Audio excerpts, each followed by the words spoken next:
Voilà. Bonjour à toutes et à tous. Bienvenue à la salle d'entraînement missionnaire et nous démarrons ce matin avec ça va donner une nouvelle playlist et on va étudier ensemble le livre aux Éphésiens.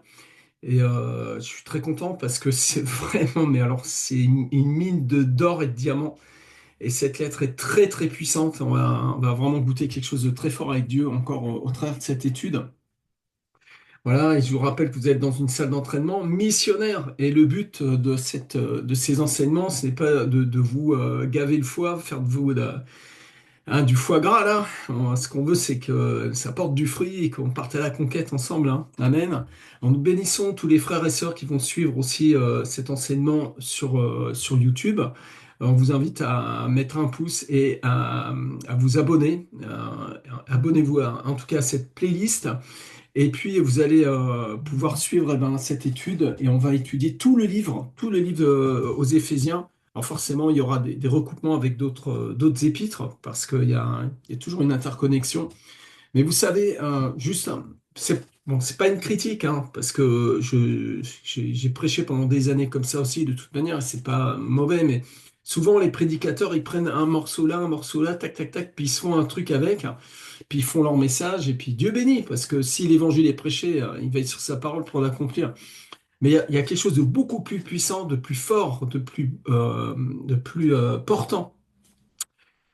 C'est le mot important, c'est l'importance, c'est là où ça porte, là où ça pose, là où on prend, où on va étayer en fait. Et c'est eh bien l'étude de la parole, l'enseignement, l'exégèse des Écritures. Et pas seulement prendre un verset, et puis des fois on en fait un peu, vous savez, comme le truc à...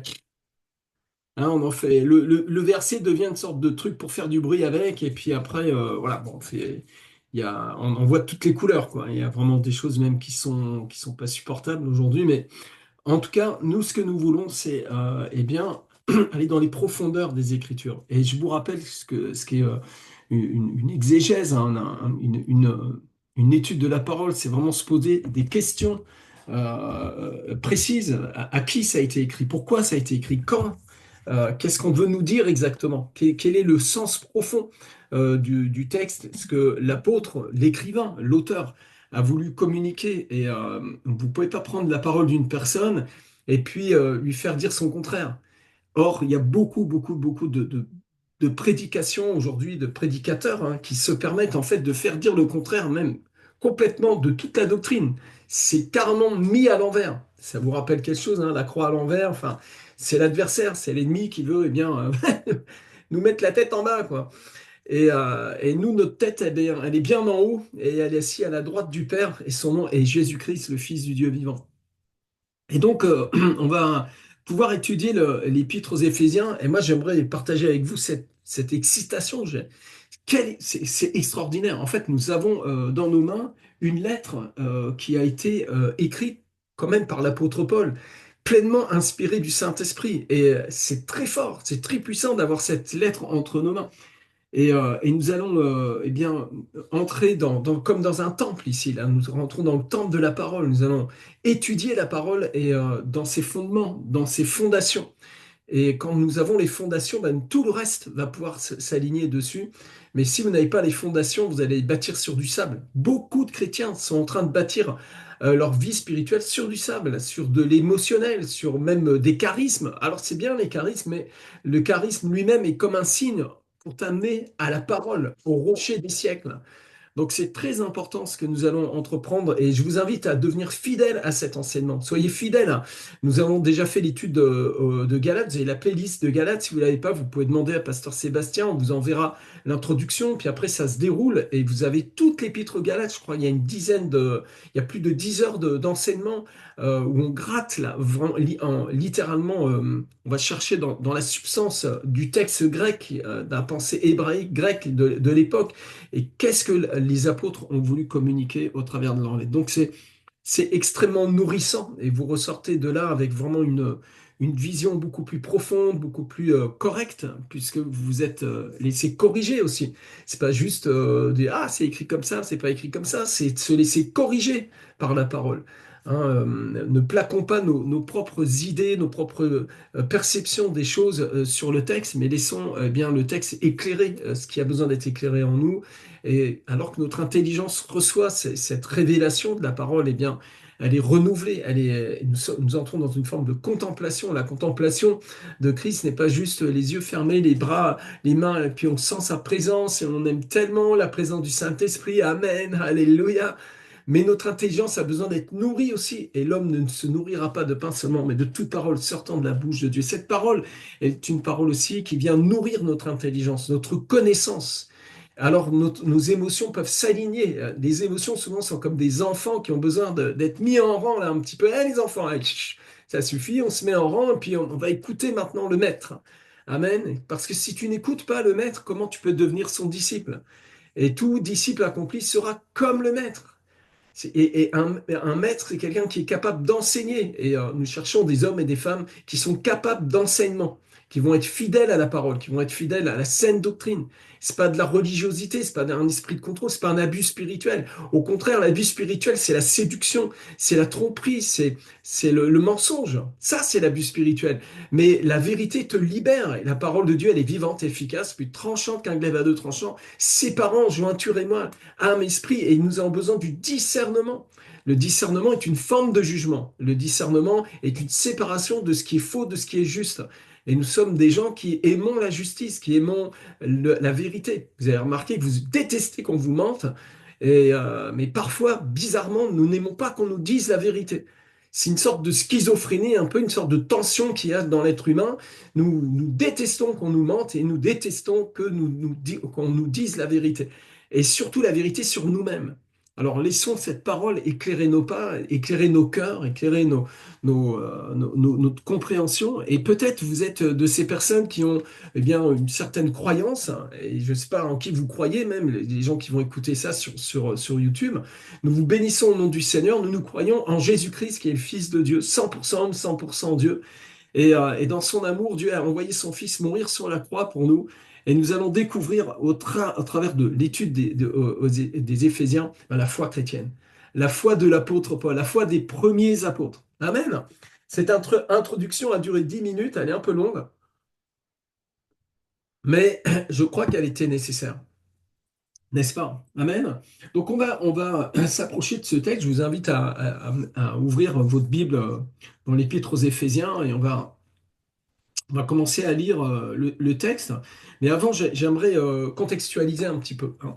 C'est la lettre aux Éphésiens, donc posons-nous la question à qui, de qui, quand, pourquoi, où. C'est important, hein. Alors, la ville d'Éphèse, c'est une ville qui est située sur la côte ouest de l'Asie mineure, près de l'actuelle Selçuk, en Turquie. Donc, nous nous trouvons maintenant en Turquie, ok? Et donc, c'était une grande ville avec un centre commercial majeur grâce à son port et ses routes commerciales reliant l'Orient et l'Occident. Donc on est dans une mégapole là, commerciale. Éphèse était surtout connue pour son temple d'Artémis, l'une des 7 merveilles du monde. Ah, bon, ok, le monde a décidé que ça c'était une des 7 merveilles du monde. Alors je pense que ça doit être vraiment splendide à visiter. Et donc, il y avait un commerce religieux, vente d'objets, d'amulettes, de petites statuettes, de petits temples reconstitués. Enfin, vous voyez un petit peu l'ambiance. Si vous avez été à Lourdes, c'est un peu le même genre de truc, quoi. C'est des endroits un peu très, très religieux et où la religion même est commercialisée, hein. Si vous allez à la Mecque, on va pas quoique la Kaaba est représentée sur sur des tableaux, pour repartir avec d'autres petits tableaux de la Kaaba avec des versets du Coran, tout ça. Voilà, tout ça se commercialise, se centralise, et on est dans une ville comme ça un peu explosive, un peu en fait, en réalité. Et donc cette ville jouissait d'un statut privilégié, hein, dans l'Empire romain, était le siège du gouverneur romain de la province d'Asie. Donc on est même dans une ville où il y a la préfecture qui est là, il y a les autorités, c'est pas un village perdu dans un coin, là. En fait, on est à un endroit qui est très intense d'un point de vue anthropologique, au niveau politique, au niveau religieux, au niveau commercial, au niveau spirituel. C'est un centre de sorcellerie, littéralement. D'occultisme. C'est un endroit où la sorcellerie est bien implantée. Donc c'est très très bien ça. C'est le bon endroit pour aller prêcher. Voilà, donc cet endroit a été consacré, cette ville avait une déesse, hein, donc on verra tout, recoupé avec Acte 19, on va étudier ça d'un peu plus près, mais on voit quand les chrétiens arrivent à Éphèse, il y a tout de suite un conflit spirituel avec les dominations de cette ville. Et j'aimerais vous toucher un mot là-dessus un peu, et puis après on ira dans le texte. Donc, la déesse des Éphésiens, appelée Diane, qui est la version romaine d'Artémis. Donc Artémis, c'est une déesse grecque de la chasse, de la nature sauvage, de la chasteté, représentée comme une jeune femme avec un arc et animaux. Diane, déesse des Romains, ils ont ajouté le culte de la lune et la fertilité. Et les Gaulois avaient aussi une sorte de déesse comme ça, qui n'est pas l'influence grecque ou romaine, mais qui avait leur propre influence spirituelle en fait, et on retrouve le même esprit, c'est cette fameuse reine du ciel. Hein, donc les Gaulois avaient la matrone qui symbolisait la fertilité, la maternité et la prospérité. Vous voyez, donc c'est un conflit majeur, parce que le Dieu qui donne la fertilité, c'est l'Éternel. Amen. C'est celui qui nous bénit, qui nous rend fertile, qui a créé la maternité. C'est l'Éternel, c'est le Dieu Tout-Puissant.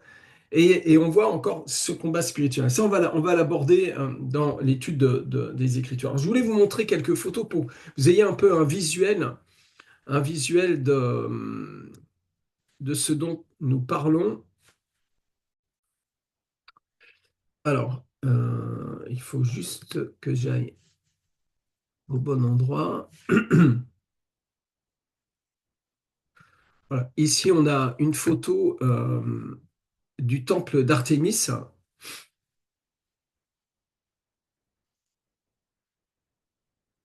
Donc ça, c'est des endroits qu'on peut visiter. Donc c'était vraiment une mégapole, quoi. Probablement, l'apôtre Paul a marché ici, hein. C'est plus que probable même. Alors, attendez que je vous trouve exactement ce que je voulais vous montrer. Voilà, ici on a une représentation d'un temple, c'est à Nîmes, donc c'est temple à la gloire d'Artémis. Et il existe une ville dans la région du Bordelais où se trouve cette représentation, qui est une représentation assez inspirée de celle-ci, qui est, elle, gauloise. Voilà, c'est le genre de sculpture. On avait ce genre de statuette, voilà, avec la mère et l'enfant. Voilà, toutes ces choses qui émanent directement des cultes païens. Voilà, Artémis, avec le côté svelte grec. Voilà, c'est un endroit très très riche avec des théâtres, toutes sortes d'activités de vie telles que les Romains ont pu, les Grecs et les Romains ont pu mettre en place dans la société. Voilà. Donc, et il y a rien qui soit par le hasard. Tout est sous influence, tout marche par influence. Et la ville d'Éphèse est sous des influences païennes et diaboliques en réalité, hein. Et ça, nous allons nous en apercevoir. Ok. Donc on va commencer l'étude du texte en lui-même.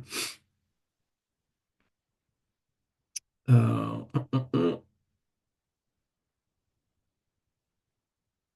voilà, je vous invite si vous n'avez pas encore ouvert votre Bible, à l'ouvrir dans l'Épître aux Éphésiens. On va lire le premier chapitre, premier chapitre ouais, les quelques premiers versets. J'ai pris jusqu'au verset 14 déjà, mais je ne pense pas qu'on aura tout le temps de faire ce matin. Voilà. Paul, apôtre de Jésus-Christ par la volonté de Dieu, aux saints et fidèles en Jésus-Christ, qui sont à Éphèse, la grâce et la paix vous soient données de la part de Dieu notre Père et du Seigneur Jésus-Christ. Moi, je suis dans la traduction Sterval, hein. J'ai oublié de vous dire. Béni soit Dieu, le Père de notre Seigneur Jésus-Christ, qui nous a bénis de toutes sortes de bénédictions spirituelles dans les lieux célestes par Christ, selon qu'il nous a élus en lui, ayant avant la fondation du monde, afin que nous soyons saints et irrépréhensibles devant lui par la charité, nous ayant prédestinés à être ses enfants adoptifs par le moyen de Jésus-Christ, d'après le bon plaisir de sa volonté, à la louange de la gloire de sa grâce, qui nous a gratuitement accordée en son bien-aimé, en qui nous avons la rédemption par son sang, la rémission des péchés selon la richesse de sa grâce, qu'il a répandue sur nous abondamment par toutes sortes de sagesse et d'intelligence, nous ayant fait connaître le mystère de sa volonté, selon le dessein bienveillant qu'il avait auparavant résolu en lui-même, et qu'il devait réaliser à l'accomplissement des temps, à savoir de réunir toutes choses en Christ, tout ce qui est dans les cieux que ce qui est sur la terre. Tant ce qui est dans les cieux que ce qui est sur la terre. C'est en lui aussi que nous sommes devenus héritiers, ayant été prédestinés d'après le décret de celui qui opère toutes choses selon le dessein de sa volonté, afin que nous servions à la louange de sa gloire, nous qui avons les premiers espérés en Christ. En lui, vous êtes aussi, après avoir entendu la parole de la vérité, l'évangile de votre salut, et avoir cru en lui, vous avez été scellés du Saint-Esprit qui avait été promis, lequel est un gage de notre héritage pour la rédemption de ceux qu'il s'est acquis, à la louange de sa gloire. Amen. Euh, comme à la construction d'un bâtiment, l'apôtre Paul jette les fondations. Il jette les fondements, toujours. En fait, le ministère apostolique, c'est de jeter les fondements, direct. C'est-à-dire que, quelque part, il va directement à la cible. Il perd pas son temps. Les salam alek sont importantes, il faut quand même dire bonjour. Mais dès qu'on a dit bonjour, souvenez-vous avec l'épître aux Galates, hein, il dit à peine bonjour, bang, il rentre dans le sujet tout de suite, direct. Et en fait, la genèse, le début, le premier chapitre de la lettre aux Éphésiens nous donne les fondements de ce pourquoi l'apôtre Paul écrit aux Éphésiens. Et même, je dirais, c'est l'expression la plus intense du ministère de Paul, sa raison de prêcher, sa raison d'écrire, sa raison de mourir. Et quand nous analysons le texte, et on va creuser un petit peu, on va aller un peu dans le grec, tout ça, on va s'apercevoir que il est en train dans ces versets-là, de nous communiquer l'incorruptibilité du salut. Il est en train de nous transmettre une fois de plus. Et vous voyez à quel point c'est central et à quel point les apôtres se sont mais consacrés, concentrés littéralement sur la substance du salut. Vous voyez? Au lieu de faire du coaching et d'essayer de flatter les gens et puis de les, les faire mousser, il ne s'agit pas de l'homme, il ne s'agit pas de nous, il s'agit de Christ en nous, il s'agit du Dieu vivant qui a créé toute chose et qui nous a appelés, qui nous a désirés, qui nous a plantés en lui-même. Et quand vous analysez en termes global le premier chapitre, ça vous assoit littéralement dans un mais comment vous dire ça? Tout le cri de l'âme humaine, tout le cri de l'âme humaine qui remonte au jardin d'Éden après la chute. La perdition, la peur de l'éternité, la peur d'être séparé de Dieu, ce qui engendre en l'homme, hein, cette attitude orpheline qui engendre en l'homme, le paganisme, la religiosité, ou alors encore l'orgueil, la prétention de ne pas avoir besoin d'un Dieu, c'est l'athéisme. Tout ce qui fait que l'âme réagit de façon complètement tordue à l'égard des choses spirituelles, ou alors cherchant des choses mystiques, l'occultisme. En fait, l'âme humaine cherche la réponse à propos de ce grand vide qui est en lui. Qu'est-ce que je fous sur Terre? D'où je viens? Où je vais? Qu'est-ce qui se passe là? Pourquoi je suis là maintenant? Toute cette question que ce grand vide hein, que le philosophe Pascal désigne comme étant un vide en forme de Dieu, un grand vide dans l'homme en forme de Dieu, et Dieu seul peut le remplir. Tu peux y mettre toute ta science, toute ta philosophie dedans. Il va être englouti.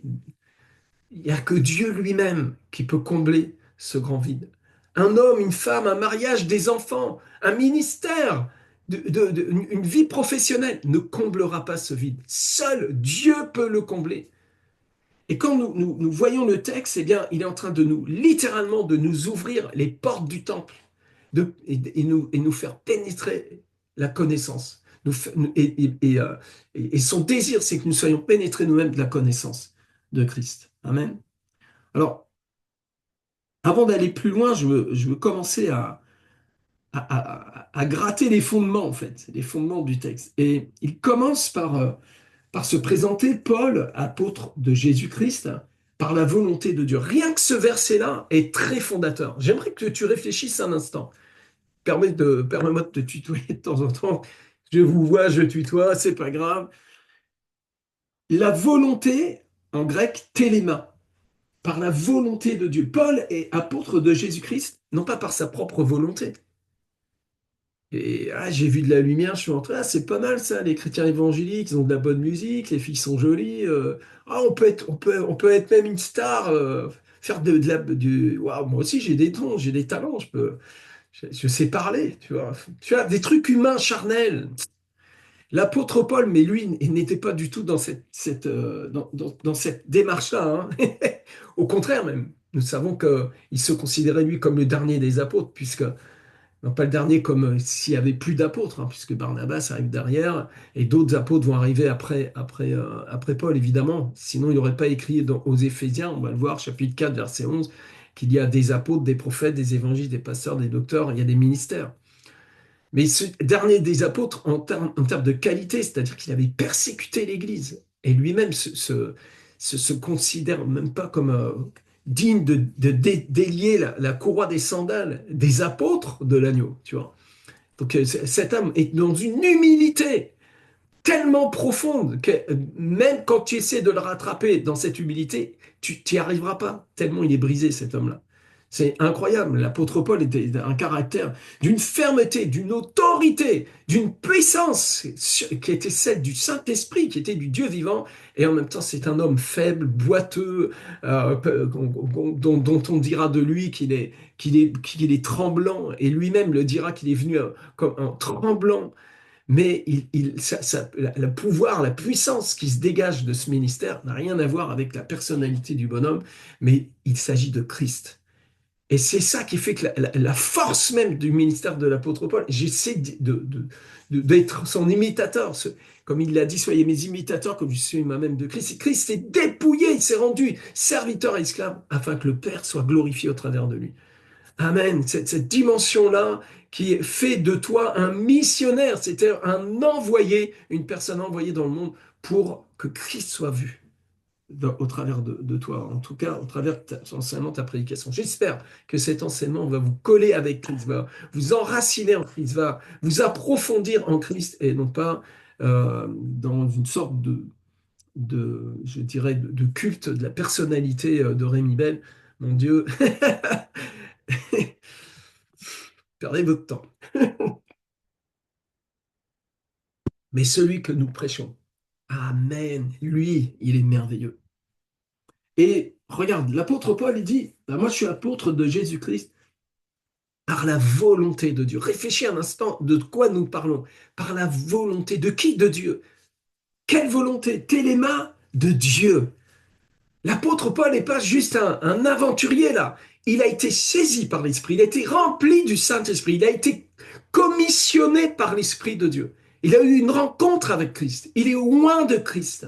Il prêche l'évangile de Jésus-Christ. Il est l'apôtre de Jésus-Christ. Il est envoyé par Jésus-Christ.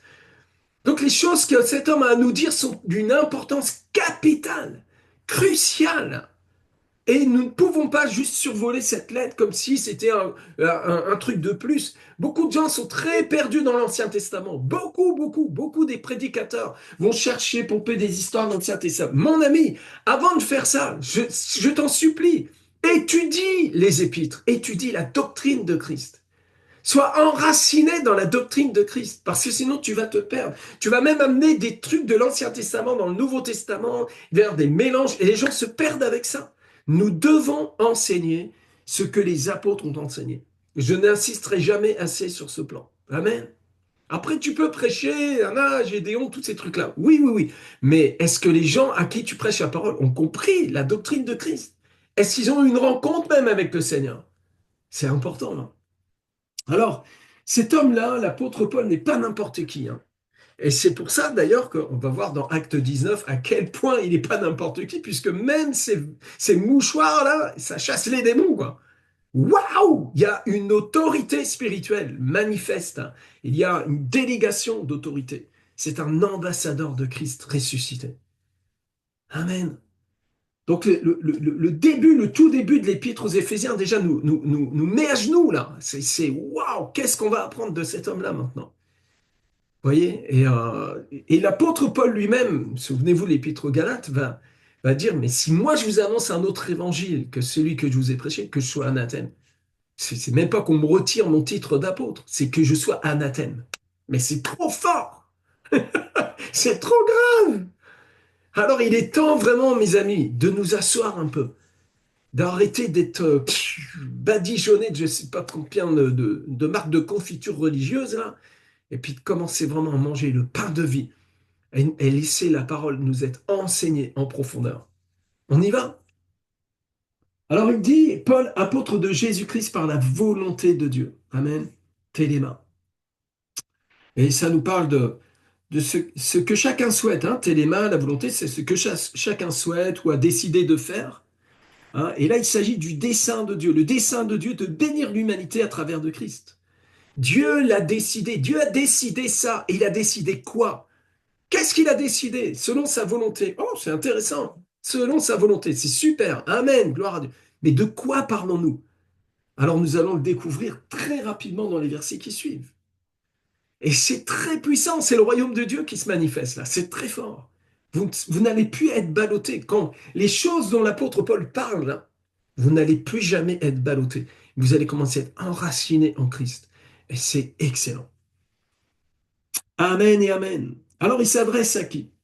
Il s'adresse aux saints et fidèles en Jésus-Christ qui sont à Éphèse. Ici, on a deux approches théologiques, deux approches d'interprétation que vous allez retrouver un petit peu dans les différentes traditions.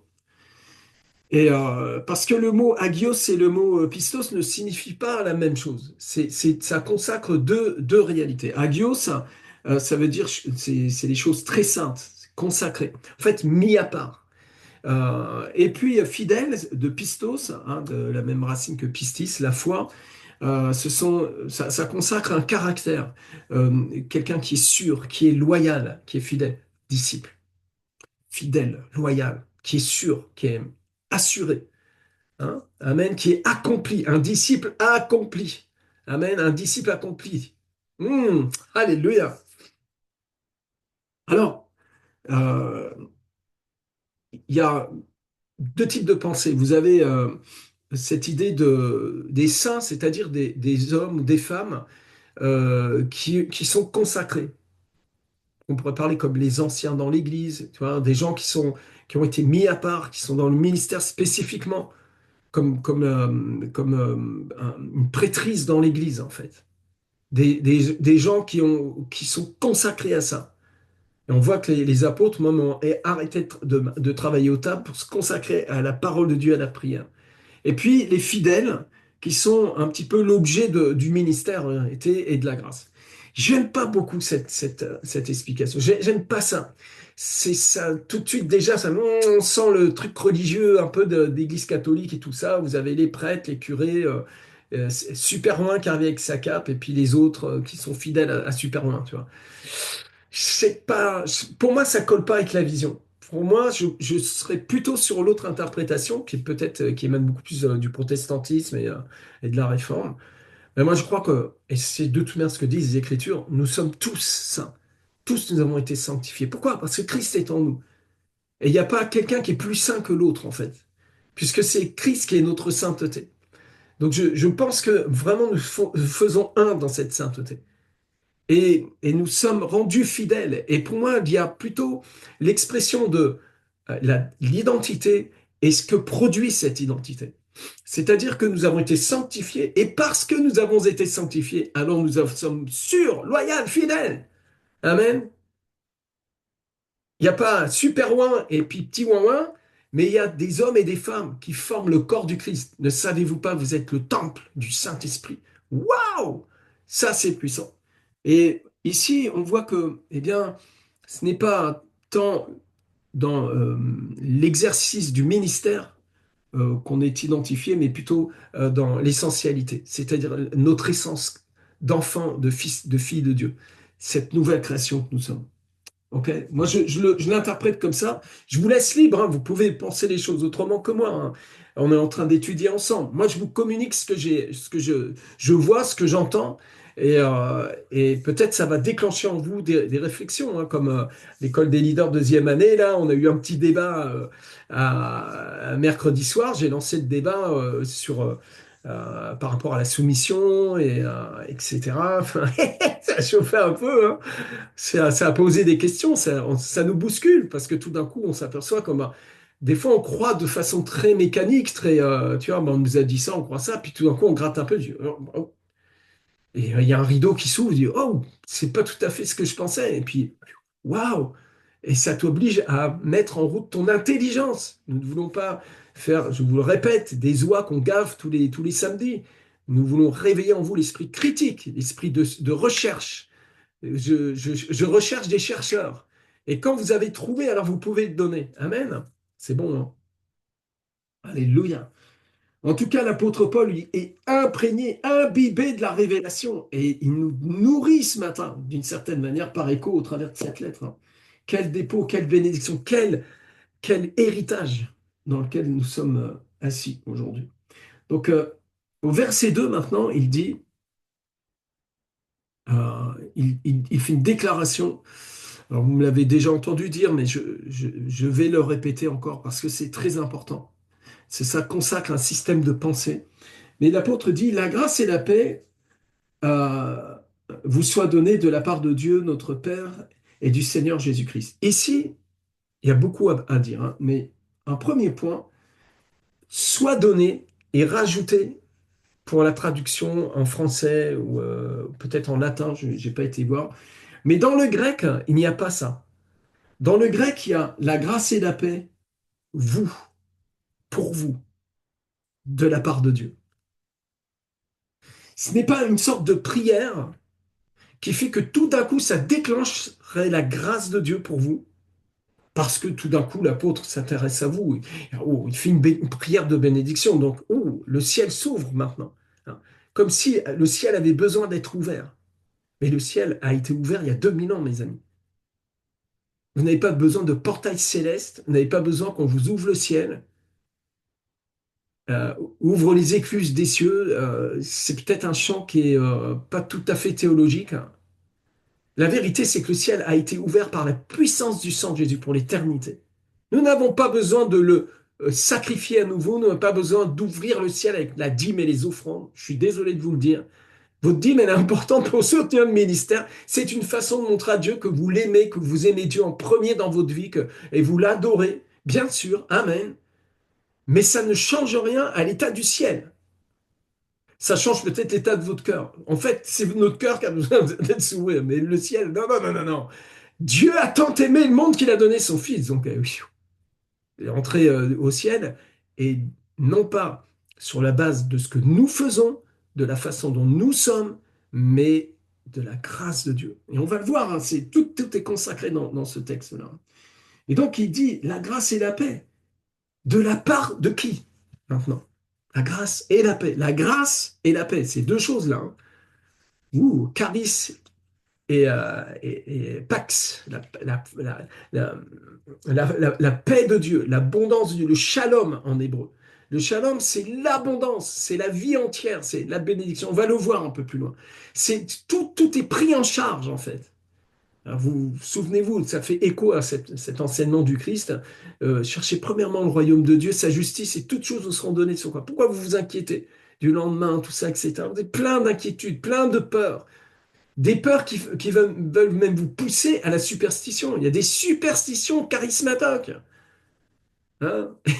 On en a fait, voilà là, on a fait beaucoup de superstitions. Et cette superstition est tout simplement une sorte de, comment te dire ça? C'est une sorte de névrose, en fait, qui naît de la peur à cause de la séparation de Dieu. Mais nous ne sommes plus séparés. Il n'y a plus de condamnation pour ceux qui sont en prison. Au contraire, nous faisons un avec lui. Il dit donc la grâce et la paix de la part de Dieu notre Père. Vous voyez à quel point notre foi doit être fondée sur la révélation de la bonté du Père. Quand je vous parle de Dieu votre Père, je ne parle pas du Dieu de l'Ancien Testament, mais la bonté du Père qui coule en surabondance. Et tout le texte va nous parler de cette surabondance. Vous allez voir. L'abondance, ça vient du Père. Un Père d'amour qui a décrété que vous êtes bénis. C'est fini. Il a décrété ça avant la fondation du monde. C'est une bénédiction qui coule sur toi. Qu'est-ce que tu veux payer pour avoir ça? Qu'est-ce que tu dois prouver pour avoir ça? Souvenez-vous encore ce cadet et l'aîné de Luc 15, le cadet qui vient, qui se dénature en tant que fils. Je ne suis plus digne d'être appelé ton fils. Et puis l'aîné qui se dénature en tant qu'héritier, qui ne comprend pas que tout est déjà à lui, qu'il fait un en fait en réalité avec le Père. Moi et le Père, nous sommes un. C'est l'héritage complet, parfait, total, sans argument, sans opposition. Tout a été accompli à la croix. Tout a été cédé au travers du sacrifice de Jésus. C'est même concédé. Le Père, le Fils et le Saint-Esprit ont concédé à notre humanité. C'est un message d'amour, de grâce, de bénédiction, d'une violence massive pour la chair religieuse. L'esprit orphelin est bousculé avec ça. Et Dieu veut, eh bien, au travers du texte de l'apôtre Paul, nous révéler à quel point nous sommes devenus enfants de Dieu. Alors, mais de la part de notre Père et du Seigneur Jésus-Christ.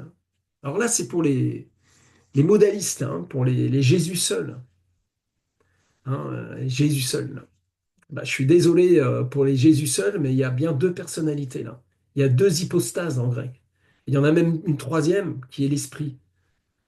C'est pourquoi il y a eu toute la discussion au dogme de la Trinité. Pendant des siècles, les pères de l'Église et chrétiens ont interrogé l'intelligence des Écritures. On s'aperçoit qu'effectivement, eh bien, Dieu est trois personnes en un.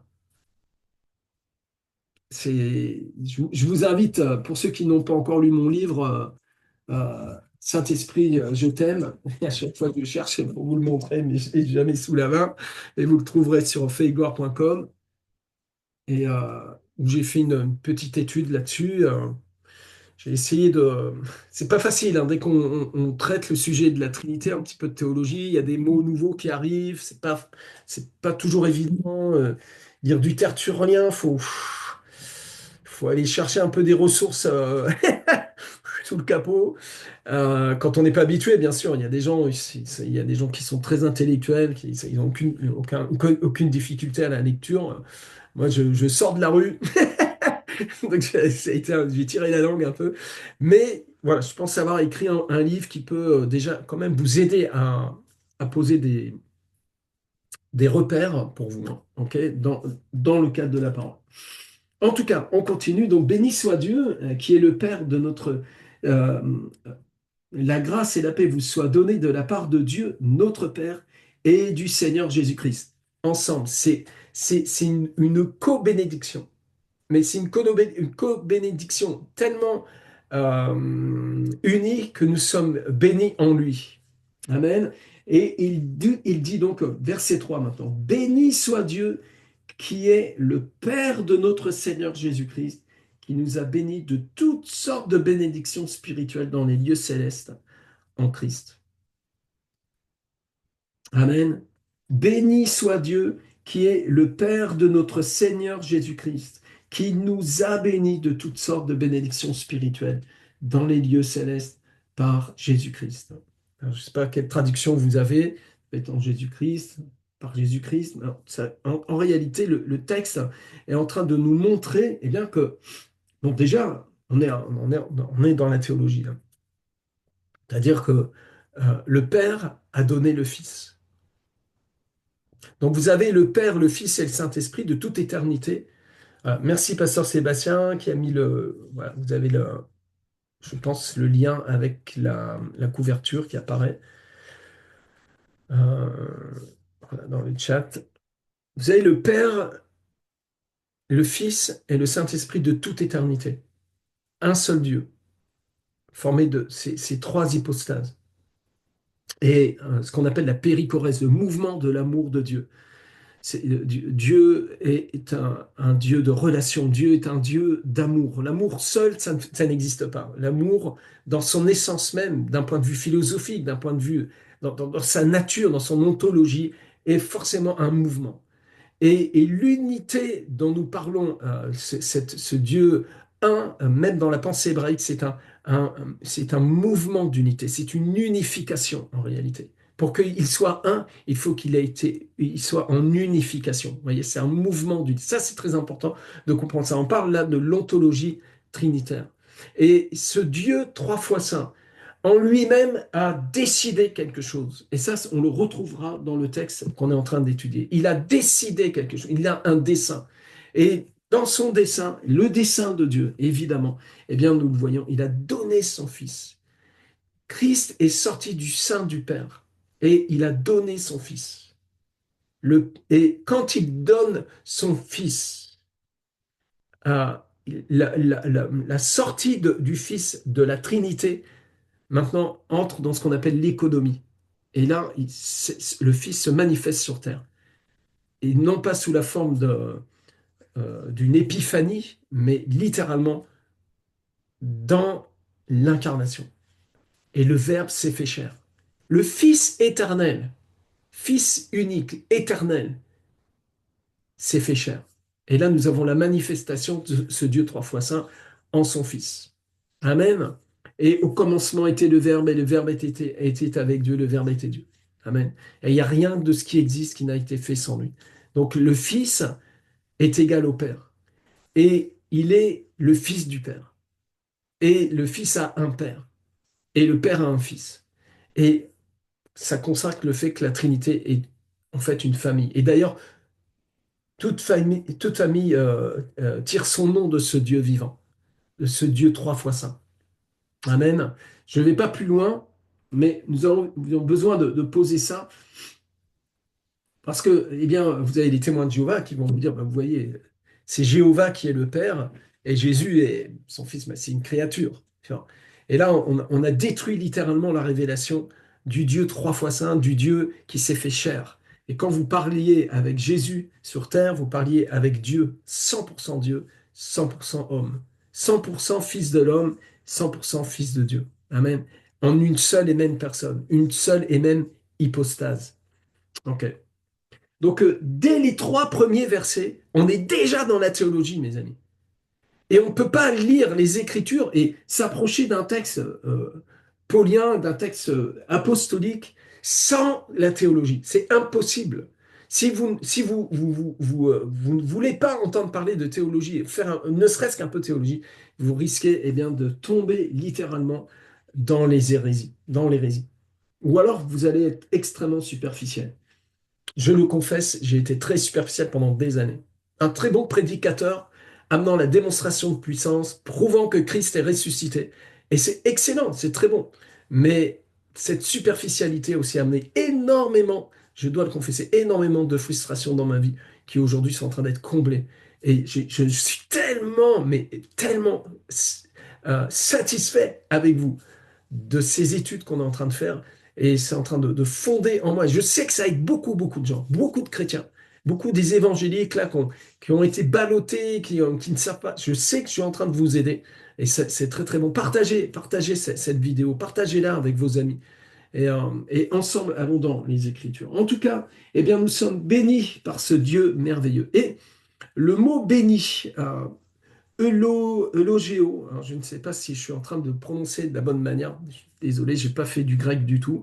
Je vais chercher dans des banques de données mes informations. Eulogéo, ça veut dire faire prospérer. Ça veut dire rendre heureux. Prononcer une bénédiction de consécration. Comment Dieu le Père, en son Fils Jésus-Christ, nous a bénis. Il a déversé sur nous, dans nos vies, dans notre existence, dans notre âme, dans notre réalité, dans notre existence maintenant, là. Il nous a bénis. Il nous a bénis pour nous rendre prospères, pour faire prospérer notre vie. Sur tous les plans, hein. Je suis désolé, hein. Si vous n'aimez pas la prospérité, je sais qu'il y a c'est toujours pareil de toute manière. Les bénédictions de Dieu, elles peuvent tomber dans le registre de l'idolâtrie, hein, que par exemple, je vous donne un exemple, l'incroyable incarnation, l'extraordinaire incarnation, elle n'est pas incroyable, elle est croyable, nous dit croyons, l'incarnation du Fils de Dieu dans une vierge. C'est un truc extraordinaire. Quand vous méditez ça, c'est explosif, magnifique. Quel mystère extraordinaire. Une jeune vierge a été couverte par le Saint-Esprit. Sa gloire a produit le miracle que le Verbe de Dieu, le Dieu vivant, s'est fait chair dans le sein d'une vierge. C'est extraordinaire. Mais le registre d'idolâtrie va se saisir de cette réalité du christianisme et tomber dans une forme d'idolâtrie et dans une exagération jusqu'à reprendre, je ne sais plus comment s'appelait ce théologien qui a retracé toute l'histoire de la Vierge au travers de toutes les femmes, depuis Ève jusqu'à l'Apocalypse, et il retrace, et puis comme en filigrane, il y a la Vierge dedans, tu sais. C'est incroyable, c'est carrément ce que les apôtres n'ont pas fait. Les apôtres, eux, ont repris en filigrane Christ dans toute la parole, de la Genèse jusqu'à l'Apocalypse. C'est Christ, Christ, Christ, Christ, Christ. Et ce théologien, je ne me rappelle plus son nom, un théologien catholique, qui lui va retracer la Vierge, en fait. Et c'est un détournement des choses, un détournement de valeur. Et la prospérité aussi peut être détournée de cette façon-là. Dieu veut nous rendre prospères pour qu'on impacte au maximum, qu'on soit dans une pleine bénédiction, que ton foyer soit béni, que ton âme prospère et que tu prospères comme prospère ton âme, que tu sois en bonne santé. Vous voyez, c'est la pensée apostolique. Dieu est un Dieu de bonté. Dieu est bon en tout temps. Et puis, eh bien, tout d'un coup, ça glisse, et puis il commence à y avoir l'avarice, la cupidité, l'idolâtrie de l'argent, l'orgueil des richesses qui s'installe, parce que la chair restera, la chair pourrie jusqu'à la fin. Et nous devons toujours marcher dans la lumière comme lui-même est dans la lumière. Et excusez-moi, mais la porte d'entrée de cette lumière, le rayon, il est passé par la croix. Là, ça passe par la croix. Et toujours, toujours, eh bien, la chair veut s'emparer des choses et l'esprit, lui, les possède déjà par la grâce de Dieu. Amen. Et donc toujours nous amène eh bien, à la fidélité au commandement de Dieu. Toujours. Et il nous a bénis pour nous rendre heureux. Dieu veut que tu sois heureux. Et ça me rappelle, rappelons ensemble les béatitudes, hein, quand Jésus dit heureux, heureux. Heureux ceux qui sont persécutés à cause de la justice. Heureux, heureux les pauvres, car le royaume des cieux leur appartient. Heureux les humiliés du souffle, traduction Chouraki. Cette humiliation du souffle, c'est quand l'Esprit de Dieu vient dans ta vie, puis waouh, il te défonce à l'intérieur. Ton orgueil, ou alors tes sécurités, quand tu as des convictions, des convictions qui sont pas dans le royaume, qui sont des convictions qui naissent en fin de compte de blessures, de la chair, tu vois. Et Dieu vient désosser ça, vient te, te déchausser littéralement, de te déchausser de tes sécurités là. Et tu vis comme une humiliation. Combien ça vous est arrivé? Combien vous avez senti la main du Seigneur venir sur vous, puis vous avez senti, ah Seigneur, pardon, pardon. Et puis là, tu laisses ton cœur être humilié, mais c'est pas une humiliation qui détruit, tu sais, qui te pointe du doigt, là, comme on entend parler en ce moment des scandales dans des instituts catholiques, malheureusement. Où des gens ont été humiliés. Non, non, non, non, non, c'est pas de ça dont il s'agit. C'est l'amour de Dieu qui vient en fin de compte te restaurer et venir te récupérer là où tu t'es engoncé dans, dans ton orgueil, dans ta blessure, oui, dans ta honte. Et c'est une libération qui est produite. Voilà comment il nous fait prospérer. Voilà comment l'amour de Dieu descend dans nos vies avec une grande puissance. Une grande puissance. Hein, béni soit Dieu, qui est le Père de notre Seigneur Jésus-Christ, qui nous a bénis de toutes sortes de bénédictions spirituelles dans les lieux célestes par Jésus-Christ. Là. Et toutes ces bénédictions spirituelles sont avant tout portées sur, eh bien, le secours de Dieu. Vous savez, je reviens sur ces cultes païens, ces attitudes de superstition, ces, même de la sorcellerie qu'on peut retrouver même littéralement dans le christianisme. Toutes ces choses-là, en fait, qui sont ce cri, je reviens sur ce que j'étais en train de dire, mais c'est important. Il faut que tu comprennes pourquoi ton âme, parfois jusqu'à même ton cœur, prend un mauvais axe, une mauvaise attitude, une mauvaise position. C'est l'absence de la grâce. C'est l'absence de l'amour du Père. C'est l'absence de la véritable présence de Dieu, de la véritable révélation du Dieu vivant. Et euh, l'égéo, la bénédiction, eh bien, est venue nous combler de toutes ces bénédictions spirituelles, toutes ces incantations. Quand je vois des gens qui se prosternent devant des statues, j'ai vu une vidéo, c'est incroyable, hein. Ça se passe en Inde.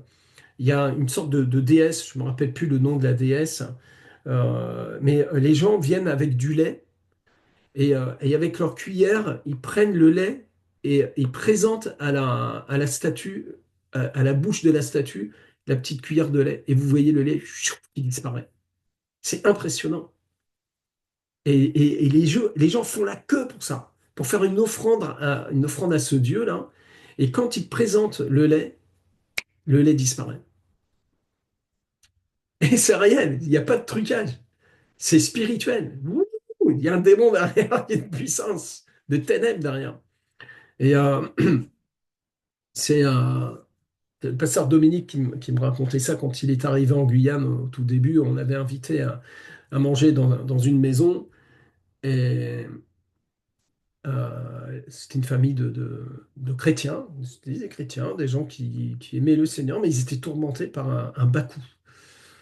Et donc, il parlait du Bakou, il fallait lui donner à manger, sinon tout le monde était tourmenté dans la maison, tout ça, etc. Donc, lui, il souriait un peu, tu sais, voilà, ils sont un peu superstitieux, c'est normal, hein, c'est des Guyanais, quoi.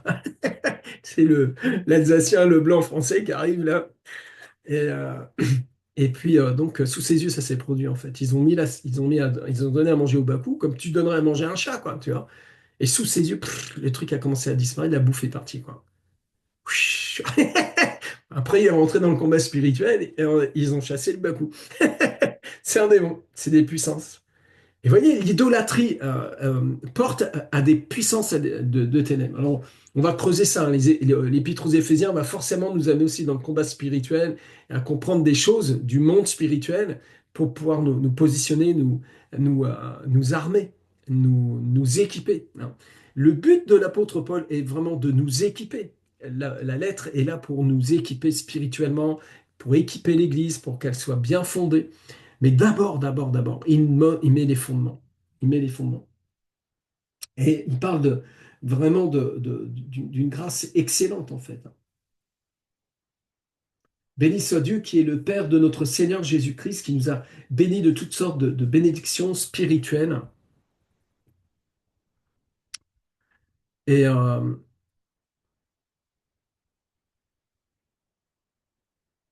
Donc, à savoir que le mot grâce, j'ai noté ça, donc charis, qui vient de charis, écoutez bien, ce qui fournit la joie, dans le grec même, hein, qui fournit la joie, le plaisir, les délices, la douceur, le charme, la tendresse, la beauté, quoi.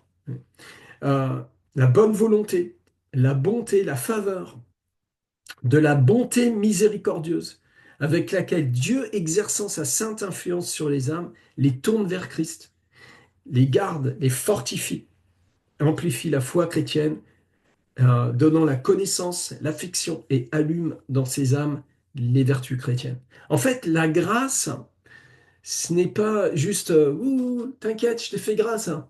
Non, non. La grâce, de la même manière, de la même mesure, écoute bien ce que je vais te dire, de la même mesure que la grâce s'est fait chair il y a 2000 ans, Christ s'est fait chair. La grâce se fait chair. La grâce s'implique avec toi. La grâce n'est pas quelque chose que tu vas fabriquer, que tu vas déclencher par une sorte de prière magique ou prière spirituelle. Non, la grâce est ce qui fait que justement ton cœur brûle d'amour.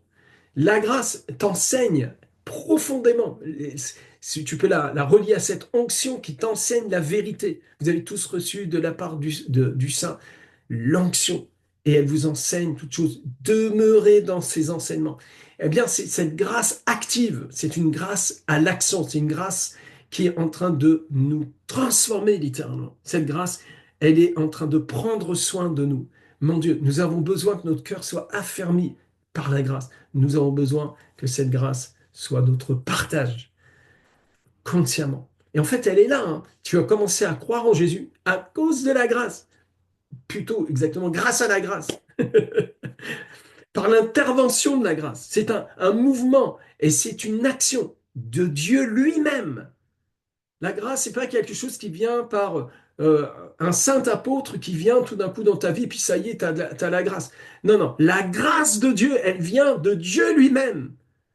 Car Dieu a tant aimé le monde. Il pleut la grâce partout dans le monde entier en ce moment même. Il pleut de la grâce dans ce cours en ce moment même, dans ta maison, là où tu es assis.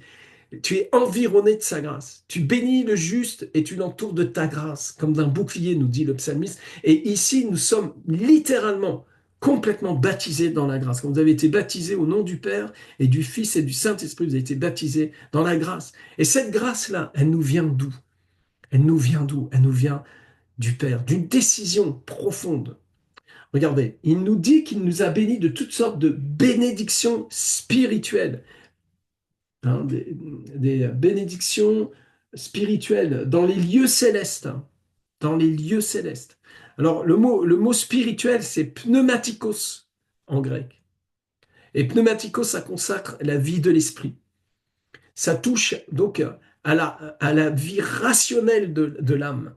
L'esprit, s'il est séparé de l'âme, de par la parole de Dieu, pour qu'on discerne bien ce qui vient de l'esprit de ce qui vient de l'âme, c'est pas pour que l'esprit, tu vois, qu'on devienne un ectoplasme, et puis tout ce qui est du domaine de la vie humaine soit abandonné sur la route.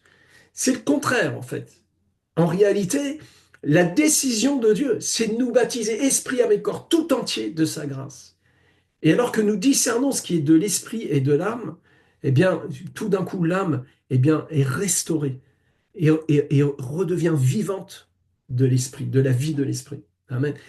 Quand on nous parle du renouvellement de l'intelligence, c'est la vie de l'esprit. Le renouvellement de l'intelligence nous vient de par le fait que l'esprit est renouvelé. Et donc, le renouvellement de l'intelligence est d'une part de la chose de l'esprit et d'une part des choses de l'âme, au point que ça ne fait qu'un.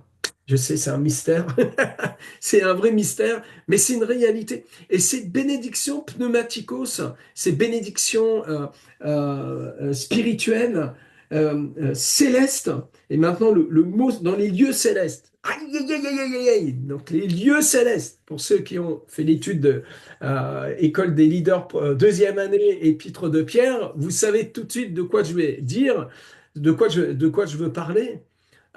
Ces lieux célestes, il n'y a pas besoin d'une fusée pour y aller. Euh, en grec, c'est traduit epouranios, ça vient de oranos, hein, c'est une idée d'une réserve. abondante, une réserve sécurisée, à la manière dont, par exemple, vous auriez une arrière-salle dans votre cuisine et vous avez tout ce dont vous avez besoin pour toute l'année et même pour toute la vie et pour toute l'éternité. Et vous avez accès complet, en fait. En fait, vous avez tellement accès à ça qu'en réalité, c'est en vous, en fait. En fait, vous en êtes. Vous faites partie de ça. Et on va voir dans Éphésiens, justement, il dit qu'on est assis dans les lieux célestes. On est assis en Christ. C'est à nous, ça m'appartient. C'est à moi, dis-le, c'est à moi. Tout ça, c'est à moi. Toutes ces bénédictions spirituelles, c'est pas là, un milliard de kilomètres, là. C'est là, c'est maintenant. Amen. Et pour Agnos, ici et maintenant, en moi. Et ça m'appartient. Et c'est donné, c'est un don perpétuel. C'est un flot continuel. Ce torrent est en train de couler sur ta vie maintenant. Maintenant, à l'instant même. Amen. Nous sommes bénis de toutes sortes de bénédictions spirituelles. C'est sécurisé et ça nous appartient. Amen. Alors, maintenant qu'on vient de recevoir cette première pierre fondamentale, on voit que Christ euh, n'est pas seulement célébré en tant qu'une personne ayant existé pour l'histoire de l'humanité, et gloire à Dieu pour cette pierre, mais avec Pierre, là, justement, l'apôtre Pierre, nous apprenons que c'est une pierre vivante et que nous sommes vivants de sa vie, que nous sommes l'objet de son amour, que nous sommes l'objet de sa grâce, et que c'est total, c'est réel et c'est maintenant. Voyez? Au verset 4, ça commence par comme il nous avait élus en lui avant la création du monde. Là, on est en train d'entrer dans le temple de la révélation, de la gloire de Dieu. Et le mot comme, et je vais finir là-dessus, c'est kathos. Rien à voir avec catholique, catholique universel. Kathos, qui veut dire, écoutez bien, selon que, juste comme de même que, en proportion de, à hauteur de. Voyant cela jusqu'à, depuis, je ne comprends pas tout, hein, voyant cela conformément au fait que. Il y a une conformisation. Quand il dit comme, nous basculons dans l'héritage. Il est en train de nous transmettre maintenant. Recevez ce matin. Ce comme, ce kathos est en train de dire, à la hauteur de la substance de ce qu'on vient de découvrir. Ce Dieu vivant, ce Dieu de gloire, cette immense bénédiction sans limite, de toutes sortes de bénédictions, la pluralité de la bénédiction, tous nos besoins sont comblés en lui. Tout ça là, à la hauteur de ça, à la hauteur de Dieu fait homme, à la hauteur de sa puissance de résurrection, à la hauteur, comme eh bien, il nous connecte avec, Katos, il nous met un avec, il nous transmet ça. C'est très important. Ce point-là, ce Katos, il est très important. Parce que tout ce qui va dérouler après, tout ce qui va venir ensuite, eh bien, on va le recevoir d'autant plus comme un déroulé de. C'est comme tu ouvres le paquet cadeau, en fait. En fait, voilà, je finis là-dessus. Pour moi, l'Épître aux Éphésiens, c'est mon plus beau cadeau de Noël. Et je suis en train de le déballer avec vous. Waouh! Même la boîte, elle est dingue! C'est une dinguerie. Amen. Allez, je prie pour vous. On finit là-dessus. Et je vais laisser Sébastien vous donner un petit, quelques informations. J'aimerais vraiment déjà prier pour vous. Si tu veux poser ta main sur ton cœur, et Père, je te loue, je te bénis, Seigneur, pour cette chose extraordinaire que nous expérimentons aujourd'hui, que Jésus est vivant. Seigneur, toute la parole qui est cachée, la parole qui est cachée dans la parole, la révélation, Seigneur, le réma, Seigneur, la substance qui a inspiré l'apôtre Paul, Seigneur, l'esprit qui a fait écrire ce texte, l'esprit qui nous le révèle, qui nous l'enseigne, Seigneur. Je déclare, Père, dans le nom de Jésus, qu'il nous assoit maintenant dans l'héritage. Seigneur, merci, Papa, de nous avoir bénis au travers de ton Fils, Jésus-Christ, notre Seigneur. Merci pour son sacrifice à la croix. Merci, Seigneur, pour la plénitude de la bénédiction. Et tout est pourvu en toi. Tous nos besoins sont comblés en toi. Alors on te dit bienvenue Seigneur, viens régner. Et pour une personne peut-être qui va écouter ce message, si vous n'avez encore jamais reçu Christ comme votre Sauveur et Seigneur, vous êtes en train de chercher, eh bien recevez le Fils de Dieu, recevez-le, invoquez son nom. La Bible dit que quiconque invoquera le nom du Seigneur sera sauvé. Invoquez son nom et recevez-le comme votre Sauveur et Seigneur. Et le paquet cadeau, le cadeau de Dieu, qui est la vie éternelle en Jésus-Christ, est pour vous maintenant. Recevez-le au nom puissant de Jésus. Amen et Amen. Merci de vous être connectés. Je vais laisser la place à Pasteur Sébastien pour les informations.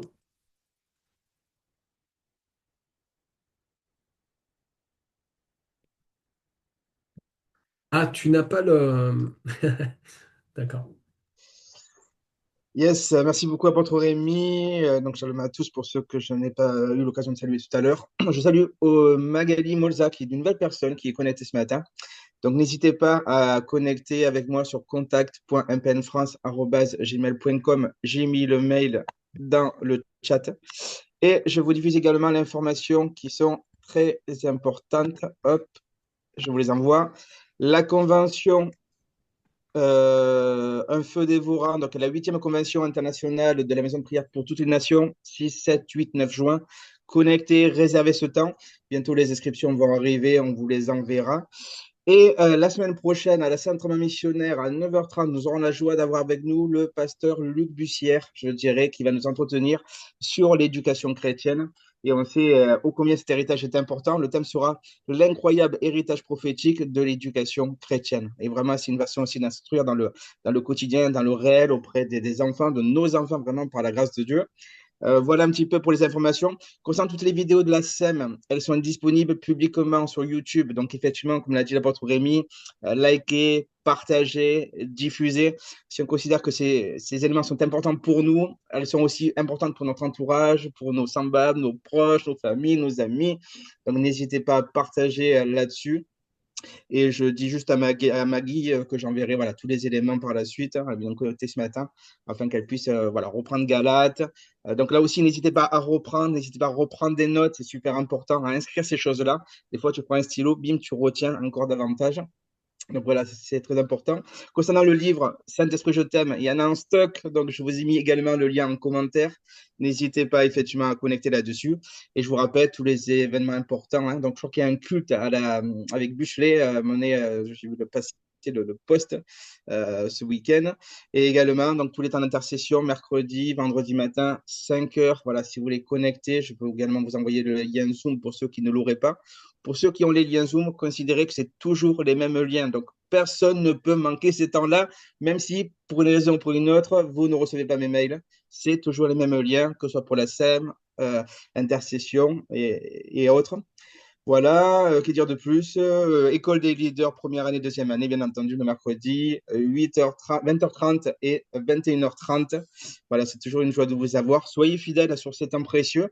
Et je vous envoie également sur le forum, et je vais vous le mettre en lien également ici. Pour ceux qui souhaitent faire des offrandes, voilà, ne pas hésiter. Je vous remets le lien en commentaire. Vous l'avez également sur la page Facebook dédiée à la centrale missionnaire. Voilà, pour ceux qui souhaitent faire des offrandes de ne pas hésiter. Voilà pour toutes les informations que j'avais à Merci, vous merci, Pasteur partager. Sébastien. C'était très complet. Et voilà, un dernier point très important. Nous vous aimons au nom du Seigneur Jésus. Soyez bénis. Cliquez, mettez un pouce et à très bientôt. Shalom.